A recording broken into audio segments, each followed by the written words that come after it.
If you've ever watched someone catch fish with tiny lures and super light gear and thought, there's no way that actually works, you're not alone. I thought the same thing the first time I saw light rock fishing, but once I tried it, I was hooked. And today, I want to break down exactly what LRF is and how you can start using it anywhere in the world.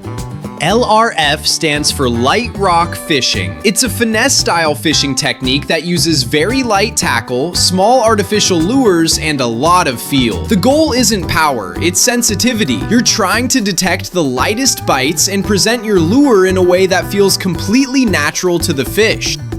One thing people often get wrong is thinking LRF is only about catching small fish. That's not true. LRF is about using light gear intelligently. I've personally hooked fish way bigger than expected just because they couldn't resist a tiny, well-presented lure. And trust me, fighting a strong fish on light gear is a whole different kind of fun.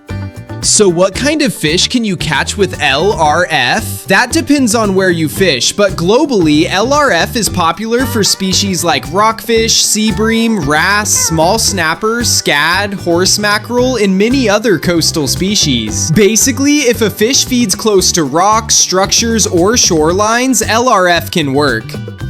Let's talk gear, but don't worry, I'll keep this simple. An LRF rod is usually ultra light or light, designed to cast lures between 0.5 and 7 grams. These rods are thin, flexible, and incredibly sensitive. Pair that with a small spinning reel and you've got a setup that lets you feel everything happening underwater. For line, most LRF anglers use thin braided line with a fluorocarbon leader. The braid gives you sensitivity, and the fluorocarbon helps with stealth and abrasion resistance around rocks. When I first switched to braid for LRF, it felt like I unlocked a new sense. I suddenly knew exactly what my lure was doing.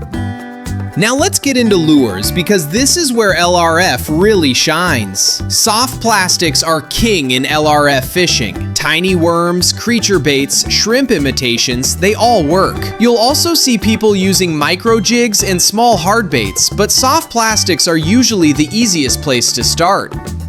So how do you actually fish LRF? The basic idea is simple. Cast, let the lure sink, and work it slowly. Small hops, gentle twitches, slow retrieves. You're imitating injured or curious prey. When I started LRF, I moved the lure way too fast. Slowing down was the single biggest improvement I made. Location matters a lot in LRF. You want rocks, breakwaters, harbors, jetties, and shallow structure. Anywhere small fish hide or feed is a good starting point. And don't ignore shallow water. Some of my best LRF sessions happened in water less than 1 meter deep. Timing also plays a role. Early morning and late evening are great, but LRF can work all day, especially in pressured waters where fish are cautious. Because your presentation is subtle, you can still get bites when other techniques fail. Now let's talk about mistakes beginners make. The biggest one is using gear that's too heavy. LRF is about finesse. Heavy rods and thick line kill sensitivity. Another common mistake is overworking the lure. Remember, less movement often gets more bites.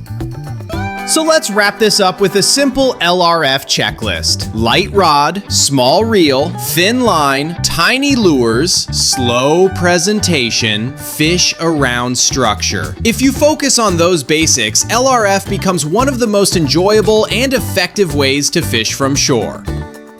If you enjoyed this breakdown and want a follow-up video, like best LRF lures, rig setups, or how to read rocky shorelines, let me know in the comments. Don't forget to like, subscribe, and I'll see you in the next one. Tight lines.